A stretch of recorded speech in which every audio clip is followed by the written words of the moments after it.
Hi అండి. Welcome back to SS Telugu audio నవలలు. ఈరోజు మీరు వినబోయే నవల 'నాకేంటి మగాణ్ణి' కాశీ విశ్వనాథ్ గారు రచించారు. 2008లో వచ్చిందండి ఈ నవల. ఇక నవలలోకి వెళ్ళిపోదాం. అందమైన విశాఖపట్నంలో ఓ ఆహ్లాదకరమైన ఉదయం 8:30 గంటల సమయంలో వసంత ఎంటర్ప్రైజెస్ ఆఫీసు కాన్ఫరెన్స్ హాల్లో ఓ 6 బ్రాంచ్ మేనేజర్లు మాటిమాటికి తమ వాచీలు చూసుకుంటూ అసహనంగా తమ మేనేజింగ్ డైరెక్టర్ కోసం ఎదురు చూస్తున్నారు. 8 గంటలంటే 8 గంటలే, 8 గంటల ఒక్క నిమిషము కాదు, ఒక్క నిమిషం తక్కువ 8 కాదు అంటూ నిన్న తమకి ఫోన్లు చేయించిన ఎండి 8:15 అవుతున్నా ఇంకా దిగబడలేదు. అయినా ఇదేం మీటింగ్ అండి బాబు, బుద్ధి బుర్ర ఉన్నవాడు ఎవడైనా ఆఫీసు టైమింగ్స్లో మీటింగ్ పెడతాడా? కానీ మన ఎండి గారు ఉదయం 8 నుంచి 9 దాకా మీటింగ్ పెట్టాడు. బుద్ధి బుర్ర లేకపోతే సరే. బ్రాంచ్ మేనేజర్ రామారావు తన విసుగుదలని బయట పెట్టేశాడు.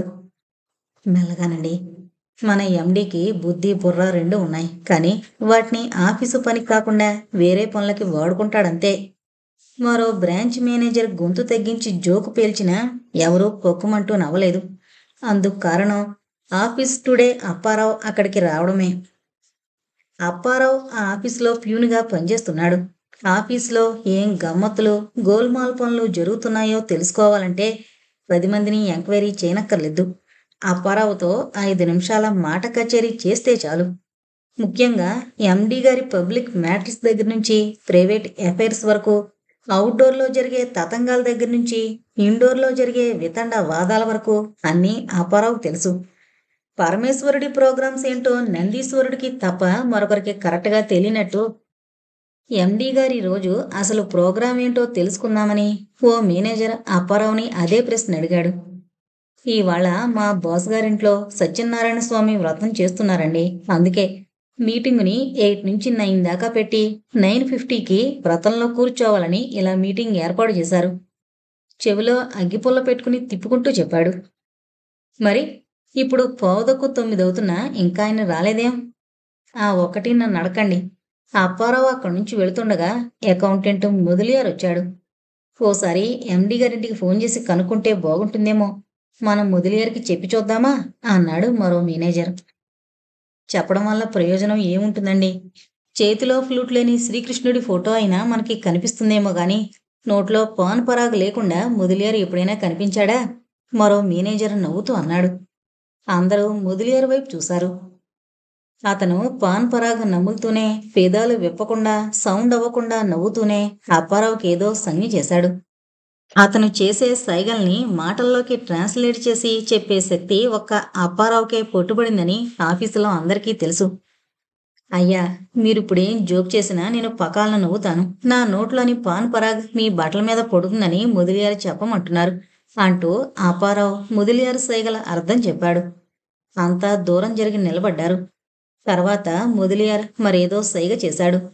ఎండి గారికి ఫోన్ చేయమంటున్నారు, అందువల్ల ప్రయోజనం ఉండదనుకోండి, అయినా మీ సాటిస్ఫాక్షన్ కోసం నా డ్యూటీ నేను చేసొస్తాను అంటూ అప్పారావు వెళ్ళి ఫోన్ చేసి 5 నిమిషాల తర్వాత వచ్చి, ఎండి గారు ఆఫీసుకి బయలుదేరి దాదాపు 40 నిమిషాలు దాటిందని ఇప్పుడే అందిన వార్త అన్నాడు. ఎండి గారింటికి ఆఫీస్కి పట్టుమంటూ 3 కిలోమీటర్ల దూరం కూడా లేదు, కారు మీద రావడానికి ఎంతసేపు పడుతుందా అన్నాడు రామారావు. దారిలో ఎక్కడైనా స్పీడ్ బ్రేకర్ తగిలిందేమో గొణిగాడు అప్పారావు. స్పీడ్ బ్రేకరా? ఒక ఆయన ఆశ్చర్యంగా అడిగాడు. స్పీడ్ బ్రేకర్ అంటే అర్థమేమిటో తెలిసిన మొదలియార్ పొక్కుమంటూ నవ్వాడు. అంతే, మేనేజర్ల షర్ట్లన్నింటి మీద పాన్ పరాగ్ పడి వారి బట్టలన్నీ పాడయ్యాయి. అయినా ఇంకా ఎండి గారు ఆఫీస్కి రాలేదు.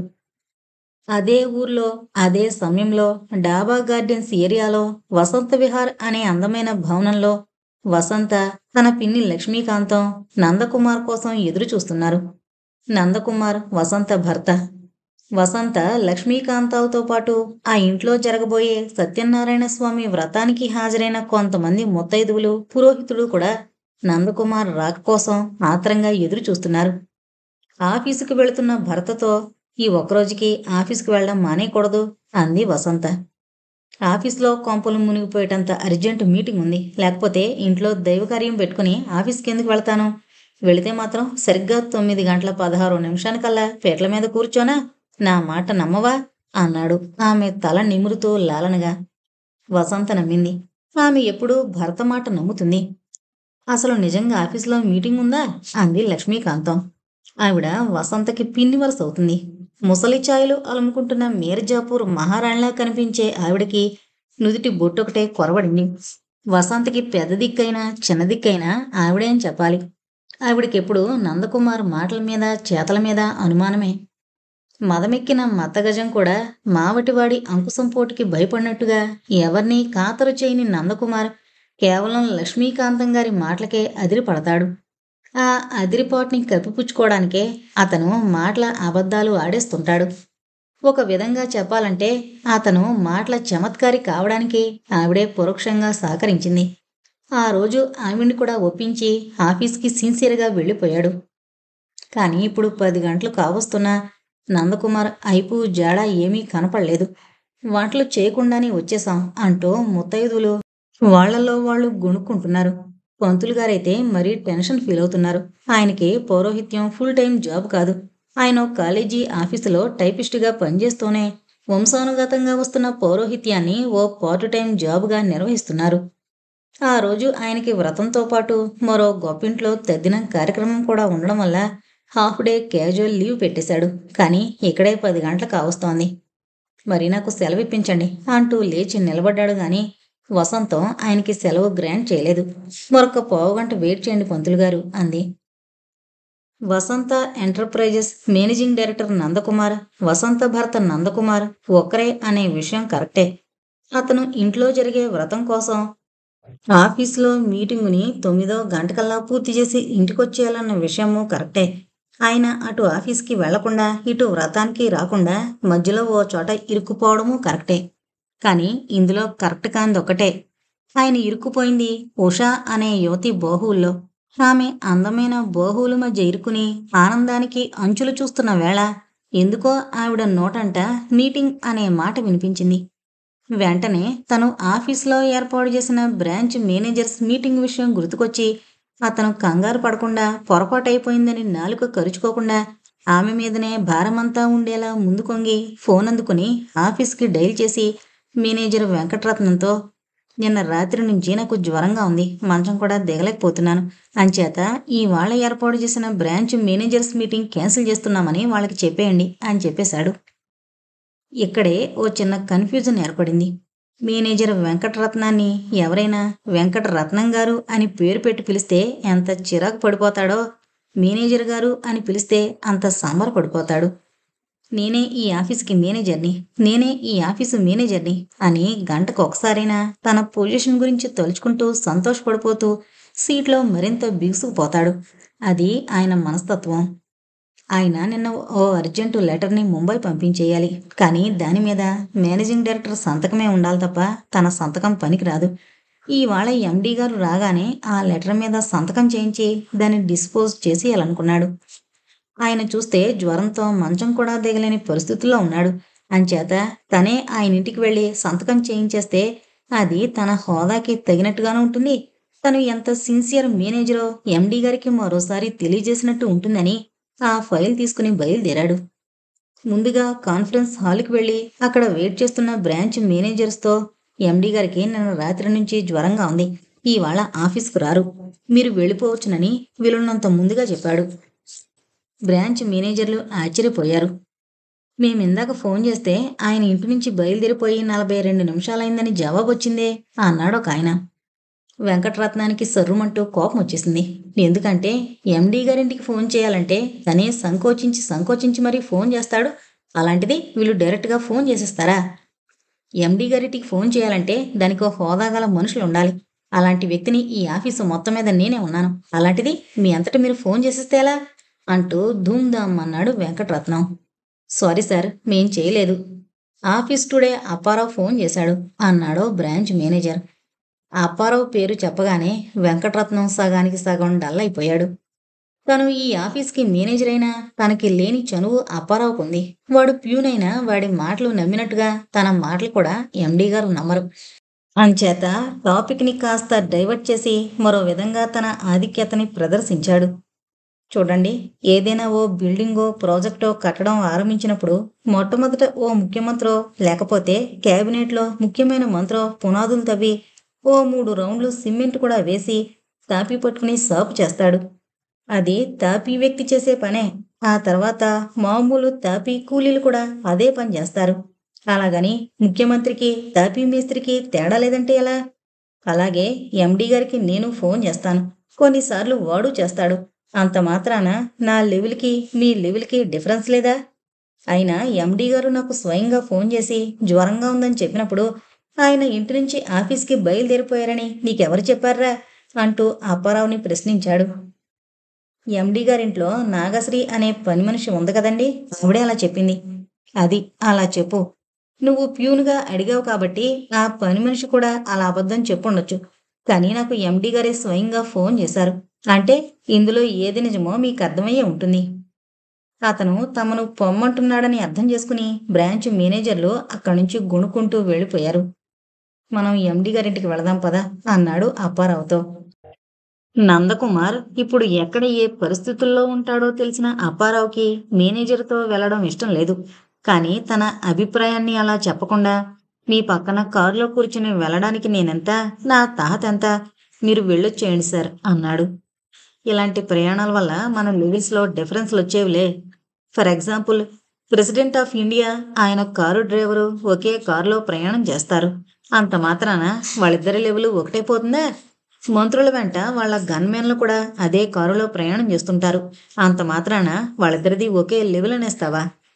వెంకట్రత్నం గారి ఉపమానాల్లోని సొంత డబ్బా అప్పారావుకి అర్థమైంది. అయినా మనం వెళ్ళినా ఆయన ఇంట్లో ఉండరేమో సార్ అన్నాడు నసుగుతూ. ఉంటారు, ఉన్నానని నాకు ఫోన్ చేసి చెప్పారు. అయినా ఆయన ఇంటికి వెళ్ళాలా వద్దా అన్నది నిర్ణయించాల్సింది నేను. ఎందుకంటే I am the manager of this office, come on follow me అంటూ వెంకట్రత్నం తన హోదాని ప్రదర్శించేసరికి అప్పారావు అయిష్టంగానే బయలుదేరాడు. మేనేజర్ వెంకట్రత్నం, ప్యూను అప్పారావు కలిసి నందకుమార్ ఇంటికి రావడంతో ఆ ఇంట్లో చిన్నపాటి కలకలం రేగింది. ఆఫీస్కి వెళతానని ఇంట్లో చెప్పి రాత్రి నుంచి జ్వరమని ఆఫీస్కు ఫోన్ చేస్తే దాని అర్థం ఏంటట? ఆ కుర్రాడు ఇలా ఏదో చేస్తాడని నాకు పొద్దుటి నుంచి డౌట్గానే ఉంది అంది లక్ష్మీకాంతం రోజు అంటున్న స్టైల్లోనే. పిన్ని, ఆయన మీద నీకెప్పుడూ డౌటే అంటూ వసంత లక్ష్మీకాంతాన్ని మెత్తగా మందలించింది. అక్కడ పరిస్థితి ఏంటో అర్థం కాక వెంకటరత్నం, పూర్తిగా అర్థమైన అప్పారావు వచ్చిన కారులోనే తిరిగి వెళ్ళిపోయారు. పురోహితుడు కూడా, అమ్మా, సత్యనారాయణ స్వామి వ్రతాన్ని ఎప్పుడైనా చెయ్యొచ్చు, కానీ తద్దినాలు మాత్రం వాయిదా వేసే ఛాన్స్ లేదు. పోనీ మీ వ్రతాన్ని మీ ఒక్కరితోనే లాగించేద్దామనుకున్నా దానికి ఛాన్స్ లేదు. దంపతులు కలిసి జాయింట్గా చెయ్యాల్సిందే. మరి నాకు సెలవు ఇప్పించండి అంటూ తన స్కూటర్ మీద వెళ్ళిపోయాడు. అప్పటికే విసిగిపోయిన ముత్తైదువులు ముఖాలు ముడుచుకుంటూ అక్కడి నుంచి బయలుదేరారు. వెళ్లే ముందు ముత్తైదువుగా ముదిరిపోయిన రమణమ్మ ఓ మాట అనేసింది. మన ఆడోళ్ళమేమో మన మొగోళ్ళు బాగుండాలని పూజలు వ్రతాలు ఉపవాసాలు చేస్తాం. మన మొగుళ్ళేమో మనతో మాయమాటలు చెప్పి దొంగట్లాడడం. ఛీ, ఈ మగాళ్ళంతా ఇంతే. ఆ ఒక్క మాటకే వసంతకి ఒళ్ళు మండిపోయింది. చూడండి రమణమ్మ గారు, మీకు ఇష్టం లేకపోతే మా ఇంటికి రావడం మానేయండి. అంతేకాని అందరం మగాళ్ళతో పాటు మా ఆయన్ని కలిపితే మాత్రం నేను ఊరుకోను. ఆమె చాలా సీరియస్ అయ్యేసరికి ఆడంగులంతా మరేమీ మాట్లాడకుండా అక్కడి నుంచి వెళ్ళిపోయారు. అందరూ వెళ్ళిపోయాక వసంత హాల్లోకొచ్చి సోఫాలో కూర్చుంది. అనుకున్న ప్రకారం తన భర్త రానందుకు దాన్ని ఆసరాగా తీసుకుని ఆడవాళ్లు చేసిన కామెంట్స్ ప్రభావం ఆమె ముఖంలో కనపడడం లేదు. ఇంటి నుంచి బయలుదేరిన భర్త ఏ ప్రమాదం రావడం వల్ల ఇంటికి రాలేకపోయాడోనన్న ఆందోళనే ఆమె ముఖంలోనూ మాటల్లో కూడా వ్యక్తమవుతున్నాయి. వసంత మాటలు విన్న లక్ష్మీకాంతంకి మరింత చిరెత్తుకొచ్చింది. నేను నీ పెళ్ళైన 2 ఏళ్ల నుంచి ఇక్కడే తగలడుతున్నాను. మీ ఆయనగారి పద్ధతి గిద్దతి అంతా ఓ కంట కనిపెడుతున్నాను. అతగాడికి పోకిరి వేషాలు గీకిరి వేషాలు ఉన్నాయని నా అనుమానం. లేవు కాక లేవు అని నీ నమ్మకం. పోనీ ఏదో ఒక రోజు ఆయన గారిని నిలదీసి మాటలతో ఎండగట్టి చెండాడేద్దామంటే నువ్వేమో ఒప్పుకోవాయే. నీ దృష్టిలో నీ మొగుడో దేవుడు. ఆవిడ అలా తన భర్త మీద చురుబుర్లాడడం వసంతకిష్టం లేక అక్కడున్న మ్యాగజైన్ తీసి చదువుతున్నట్టు నటించింది. కానీ కదిలిస్తే చాలు కందిరేలా మాటలతో కుట్టేసే లక్ష్మీకాంతం మాత్రం తన సణుగుడు ఆపలేదు. నువ్వు 100 చెప్పు, 1,00,000 చెప్పు అమ్మాయి. మన పాతకాలం వాళ్ళు పెళ్ళిళ్ళు చేసేటప్పుడు అటు 7 తరాల వారి మంచి చెడ్లు, ఇటు 7 తరాల వారి గుణగణాల్ని విచారించి పరీక్షించి ఆలోచించి మరీ పెళ్ళిళ్ళు చేసేవారు. కానీ మీ ఆయన విషయంలో అలాంటిది ఏదైనా జరిగిందా అంటే అదీ లేదు. మీ నాన్నగారేమో కళా పోషకులు కావడం కాదు గాని ఏదో నాటకాల పరిషత్తులో మీ ఆయనగారి నటనా కౌశల్యం చూశాడట. అబ్బాయి నువ్వేం చేస్తున్నావు? ఏం చేయకపోతే మా కంపెనీలో ఎందుకు ఉద్యోగం చేయకూడదు? నీలాంటి వాడొకడు మా కంపెనీలో ఉంటే కల్చరల్ ప్రోగ్రామ్స్ గట్రా చేస్తుండొచ్చు గదా అని మాట జారాడు. అప్పటికి ఆ అబ్బాయికి ఎంఏ డిగ్రీ అంటే తగలడింది గాని ఏ ఉద్యోగము సద్యోగము తగలలేదే. పైగా వెనక ముందు ఎవరూ లేని ఏక్ నిరంజనగాడాయే. మీ నాన్నగారు అతగాడిని మెచ్చుకుని మేకతోలు కప్పేసరికి అతగాడు మర్నాడే మన కంపెనీలో స్టెనోగ్రాఫర్గా జాయిన్ అయిపోయాడు. ఆ తర్వాతేమైంది?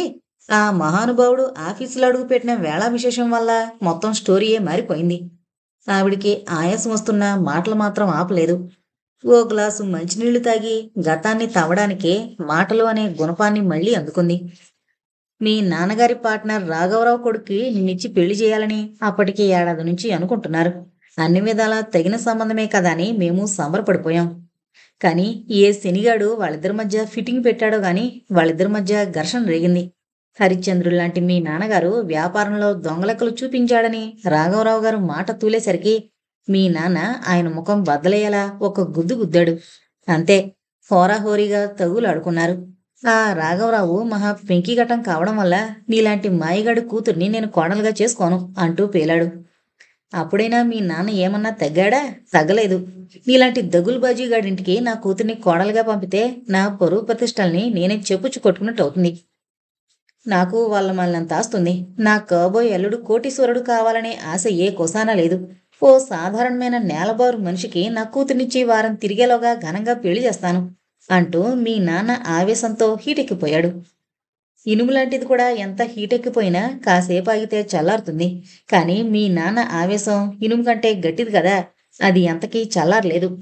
ఎవడో అనామకుడికి తన కూతుర్నిచ్చి పెళ్లి చేసి వాణ్ణి అందరం ఎక్కించినట్టు అవుతుంది. ఆ కృతజ్ఞతతో నిన్ను ఎంతో ప్రేమతో పువ్వుల్లో పెట్టి చూసుకుంటాడు అనుకున్నాడు. మరి ఈ నందకుమార్కి ఎక్కడో సూడుంది గాని ఆయన గారు ఈయన గారి దృష్టిలో పడ్డాడు. వెంటనే నీకు అతన్ని చూపించి ఇతన్ని నీ భర్తగా చేద్దామనుకుంటున్నాను. నీ అభిప్రాయం ఏమిటి అని అడిగాడు. నువ్వు బీకాం చదివావన్న మాటే గాని నీకు జనరల్ నాలెడ్జి ఎక్కడేడిచింది? ఏడ్చుంటే ఆ కుర్రాన్ని 4 ప్రశ్నలు వేసి అతగాడి పద్ధతి పాడు ఏంటో కనుక్కునేదానివి కదా. అయినా అలాంటి పనులేం చేయలేదు. ఎర్రగా బుర్రగా సినిమా హీరోలా ఉన్నాడనుకున్నావు. మీ ఇష్టం నాన్న అని ఒక ముక్కలో నీ నిర్ణయం చెప్పేశావు. నీ దృష్టిలో నల్లగా ఉండేవాళ్లంతా విలన్లు, తెల్లగా ఉండేవాళ్లంతా హీరోలు అనుకునే రకం నువ్వు. అంతే. పెళ్లి నిశ్చయం చేశాక అందరూ బంధువులతో పాటు నన్ను పిలిచాడు గాని ఓ 2 రోజుల ముందైనా నన్ను పిలిచి ఈ కుర్రాడి రంగేంటో తేల్చిపెట్టి వదినా అంటే అది కొత్త బట్టో 4 రేవులు తిరిగిన బట్టో తేల్చేసేదానిగా. కానీ నాకు ఆ ఛాన్స్ ఇవ్వకుండా ఈ అబ్బాయి మన ఇంటికి కాబోయే అల్లుడు. అతనికి వెనక ముందు ఎవరూ లేరు కాబట్టి ఆ అమ్మాయితో పాటు మనింట్లోనే పడు ఉంటాడు. నీకు వెనక ముందు ఎవరూ లేరు కాబట్టి ఇక మీదట నువ్వు కూడా ఇక్కడే ఉండు అన్నాడు. నేను సరేనన్నాను.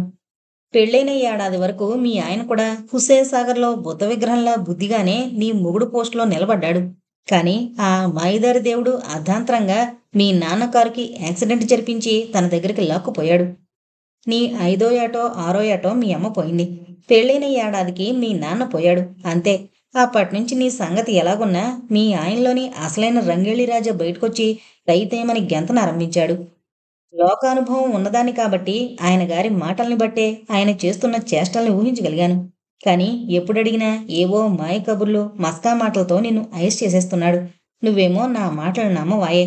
దీనికేంటి తలచెడిన ముండా సేనారేకు డబ్బాలా వాగుతుందని నా నోరు నొక్కేశావు గాని ఒక్కరోజైనా నోరు విప్పి మీ ఆయన్ని ప్రశ్నించావా? అందుకే ఇవాళ కూడా మనకి డుంకి ఇచ్చి ఇటు వ్రతము ఎగ్గొట్టేసి అటు ఆఫీసు ఎగ్గొట్టేసి. వసంత ఇంకక్కడ ఉండలేక చేతిలోని పుస్తకం అక్కడ పడేసి తన గదిలోకి వెళ్ళి పడుకుంది. వారిద్దరి మధ్య ఇలాంటి డిస్కషన్స్ రావడం ఇవాళేం కొత్త కాదు. ఓ పేదవాడికి డబ్బు లేక మరింట్లో జొరబడి దొంగతిండి తిన్నాడంటే అర్థం ఉంది. కానీ నా దగ్గర ఏం లోటు అయిందని ఆయన పై తిరుగులు తిరుగుతాడు అంటూ ఓసారి వసంత ఆమెతో వాదించింది. చూడమ్మా, దొంగతనం అనేది డబ్బులేని పేదోడే కాదు, డబ్బుతో పులిసిపోయిన మహామహా మేధావులు చేస్తారు. నువ్వు పేపరు చదవడం లేదా? టీవీ న్యూస్ వినడం లేదా? కోట్లకి కోట్లు డబ్బు నొక్కేసిన ఎంతమంది మంత్రులు నాయకులు కుంభకోణాల కేసులో ఇరుక్కుని జైలుకు వెళ్లడం లేదు? వాళ్ళు ఆ డబ్బు నొక్కేయడమంతా కడుపుకి తిండి లేకే చేశారంటావా? కాదు. సొంత సొమ్ము కంటే పరాయి సొమ్ము రుచి రుచిగా ఉంటుంది. సొంత పెళ్ళాం హేమమాలిని లాంటి అందగత్తెయినా ఎంతోమంది మగాళ్ళు తోటమాలిని లాంటి తొట్టి గ్యాంగ్ లేడీస్‌తో కనెక్షన్స్ పెట్టుకుంటారు. ఈ విషయంలో బతికున్న నీ మొగుడు, చచ్చిపోయిన నా మొగుడే కాదు, ఈ లోకంలోని మొగాళ్ళంతా ఇంతే. ఏమైనా అంటే నాకేంటి మగాణ్ణి, నా ఇష్టం వచ్చినట్టు తిరుగుతాను. అలా తిరిగే లైసెన్స్ మాకుంది అంటారు. ఓసారి ఆయన్నడిగితే ఆయనేమన్నాడో నీకు గుర్తుందా? అర్జునుడు మహావీరుడు. ఆయనకెంతమంది పెళ్ళాలు? శ్రీకృష్ణుడు దేవుడు. ఆయనకెంతమంది పెళ్ళాలు? ఈశ్వరుడికి అందరూ దేవుళ్ళలాగా 2 కళ్ళు కాకుండా 3 కళ్ళుంటాయి. ఆయనకెంతమంది పెళ్ళాలు? తిరుపతి వెంకటేశ్వరుడికొచ్చినంత ఆదాయం మరే దేవుడికి రావడం లేదు. ఆయనకెంతమంది పెళ్ళాలు? అంటూ ఓ లిస్టు చదివాడు. అప్పుడు నాకు ఒళ్ళు మండి నేనేమన్నాను? నువ్వు ఆ దేవుడికి ఎంతమంది పెళ్ళాలు, ఈ దేవుడికి ఎంతమంది పెళ్ళాలంటూ మగాళ్ళ గురించే మాట్లాడతావు గాని ద్రౌపది గురించి మాట్లాడవేం? ఆవిడకి ఒక్కరో ఇద్దరో కాదు, ఏకంగా 5గురు మొగుళ్ళు అనగానే మీ ఆయన గొంతులో గోలిక్కాయ పడినట్టుగా గిలగిల్లాడిపోయి, అయినా ఇప్పుడు మొగుళ్ళ గొడవ, పెళ్ళాల గొడవ ఎందుకు? నాకేమైనా ఇద్దరు పెళ్ళాలున్నారనా నన్నిలా క్రాస్ ఎగ్జామిన్ చేస్తున్నారు? అంటూ నా వైపు గుర్రుగా చూసి సీన్లోంచి వెళ్ళిపోయాడు. నాకప్పట్నుంచి అతగాడి మీద డౌటే. బయటికెళ్ళగానే ఎర్రగా, బుర్రగా ఏ మిఠాయి దుకాణం కనిపించినా ఓ కేజీయో, అర కేజీయో నమిలేసే వస్తున్నాడు. ఈ వాదన జరిగినప్పుడు కూడా వసంత లక్ష్మీకాంతాన్ని మందలించి భర్తని వెనకేసుకునొచ్చింది.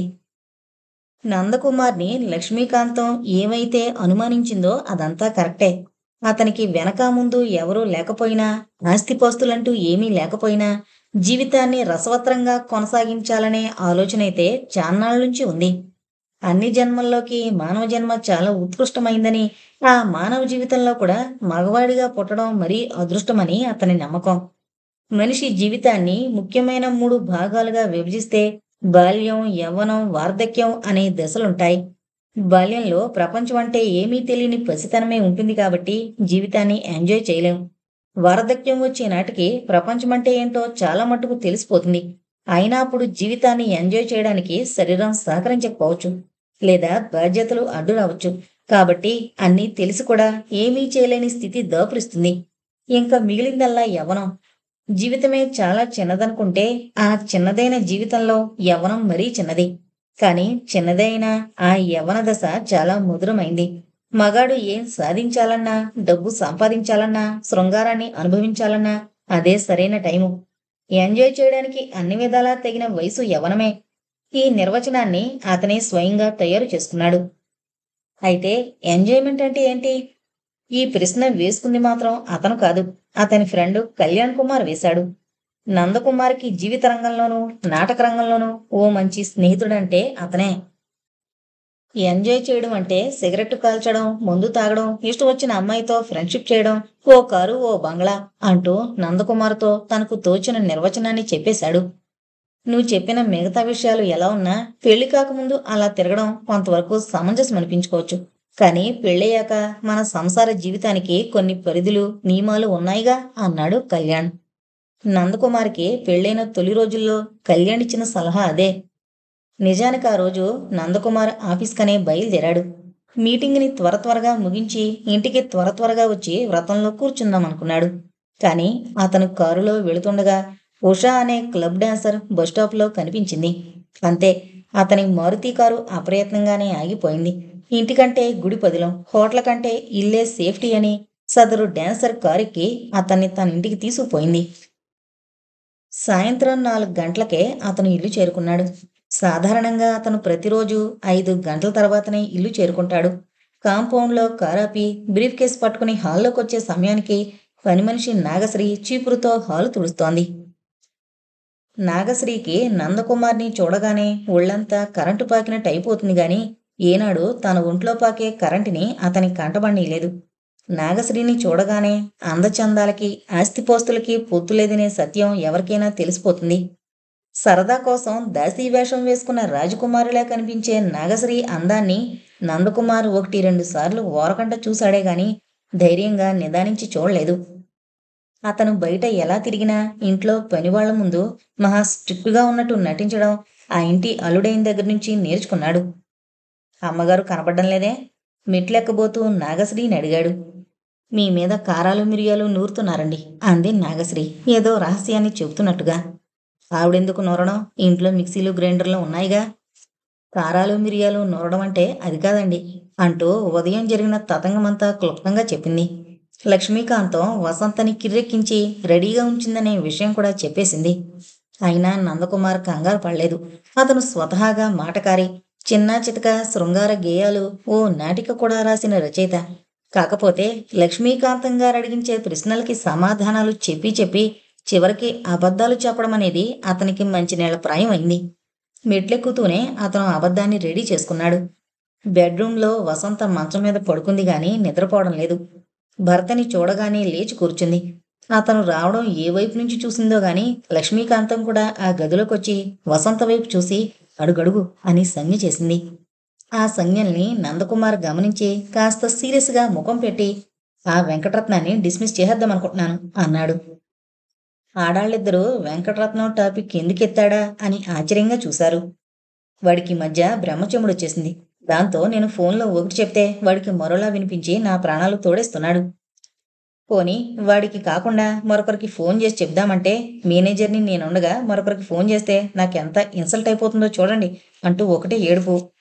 పోనీ ఆ ముదిలియారికి ఫోన్ చేద్దామంటే వాడి నోట్లో 24 అవర్స్ పాన్ పరాగ్ నములుతుంటాడు. ఆడాళ్ళని ఓరకంట గమనిస్తూనే అతను చెప్పుకుపోతుంటే లక్ష్మీకాంతమే చిరాకు ప్రదర్శిస్తూ అడ్డం పడి, నీకు రాత్రి నుంచి జ్వరమనంటుంటే నందకుమార్ నెత్తి కొట్టుకుంటూ ఆ పాయింట్కే వస్తుంటే మీరే అడిగేశారు అత్తగారు. నేనా వెధవకి గాంధీ హాస్పిటల్ నుంచి ఫోన్ చేసి మన ఆడిటర్ గారి అబ్బాయి ఆంజనేయులకి యాక్సిడెంట్ జరిగింది, అతను పాపం మంచం కూడా దిగలేకపోతున్నాడు అని చెప్తే ఆ మేనేజర్ గాడికి అలా వినిపించింది. వాడు ఫైలు పట్టుకుని తిన్నగా మన ఇంటికొచ్చేసి మీ అందరినీ కంగారు పెట్టేశాడు అన్నాడు. నువ్వసలు ఆఫీస్కే వెళ్ళినప్పుడు అతనిక్కడికి వచ్చినట్టు నీకెలా తెలిసింది? లక్ష్మీకాంతం కాస్త సాగదీస్తూ అడిగింది. ఆఫీసుకి వెళ్ళలేదని మీకెవడు చెప్పాడండి? హాస్పిటల్ నుంచి తిన్నగా ఆఫీస్కి వెళ్ళాను. వాడే జరిగింది చెప్తే చెడామడా తిట్టేసి వాణ్ణి డిస్మిస్ చేసేద్దామనుకున్నాను. కానీ వాడు మా మామయ్య గారి టైం నుంచి పనిచేస్తున్నాడు కదా అనే సెంటిమెంట్ వల్ల 4 కేకలు వేసి క్షమించేశాను. సత్యనారాయణ స్వామి వ్రతం ఇంట్లో పెట్టుకుని కూడా ఇంటికి రాలేకపోయానంటే నేనెంత విషమ పరిస్థితుల్లో చిక్కుకుపోయానో ఆలోచించండి. అసలు ఇదంతా ఎందువల్ల వచ్చిందంటారు? సెంట్రల్లో సుస్థిరమైన ప్రభుత్వం లేక మధ్యంతర ఎన్నికలు రావడం వల్ల వచ్చింది. మధ్యంతర ఎన్నికలు రావడానికి నువ్వు వ్రతానికి రాకపోవడానికి గల సంబంధం ఏమిటో మాకు అర్థమై చావడం లేదు నాయన.